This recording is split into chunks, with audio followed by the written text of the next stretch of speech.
आखिरकार वही हुआ जिसका डर भी था और इंतजार भी।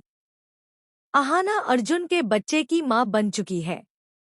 इस एक सच्चाई ने बड़े घर की पूरी तस्वीर बदल दी है।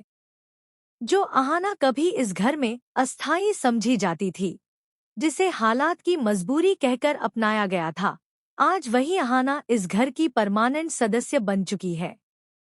अब न कोई उसे निकाल सकता है और न ही उसकी मौजूदगी को मिटा सकता है। उसकी कोख में पल रहा यह बच्चा सिर्फ एक जीवन नहीं, बल्कि बड़े घर में उसकी जड़ों को मजबूत करने वाली सच्चाई बन चुका है। आज अहाना उसी दहलीज पर खड़ी थी, जहां कभी उसे बोझ समझकर लाया गया था। फर्क सिर्फ इतना था कि आज उसकी आंखों में डर नहीं, बल्कि एक ठहराव था। जैसे वह जान चुकी हो कि अब उसका अस्तित्व किसी की मेहरबानी पर नहीं टिका। यह बच्चा उसके लिए ढाल भी था और ताकत भी। लेकिन इसी बच्चे ने अर्जुन के चेहरे से मुस्कान छीन ली थी। अर्जुन इस सच से खुश नहीं था। वह अंदर ही अंदर टूट चुका था। उसे लगता था कि यह बच्चा उसकी आज़ादी, उसके सपनों और उसकी बनाई हुई योजनाओं पर एक बोझ बनकर आ गया है। जब भी वह अहाना की आंखों में देखता, वहां प्यार नहीं बल्कि उलझन और झुंझलाहट नजर आती। उसकी चुप्पी शब्दों से कहीं ज्यादा चुभती थी। अहाना समझ चुकी थी कि यह चुप्पी किसी बड़े तूफान का इशारा है।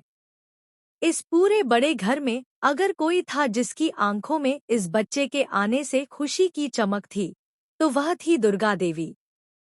बाहर से वह हमेशा संयम और मर्यादा की मूर्ति बनी रहती, लेकिन भीतर ही भीतर उनकी खुशी का कोई ठिकाना नहीं था। उन्हें लगता था कि यह बच्चा इस घर की विरासत को आगे बढ़ाने वाला है, और इसी बहाने अहाना की जड़ें इस घर में और गहरी हो जाएंगी। दुर्गा देवी जानती थी कि अब अहाना को हटाना नामुमकिन हो चुका है, और यही बात उन्हें सुकून देती थी। जब वह चुपचाप अहाना के सिर पर हाथ रखतीं, तो उनकी आंखें बहुत कुछ कह जाती थीं।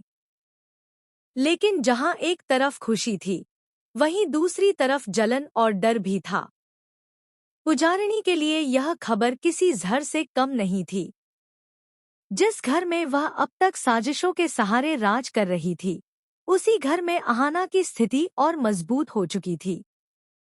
उसे लगने लगा था कि उसकी जमीन उसके पैरों के नीचे से खिसक रही है।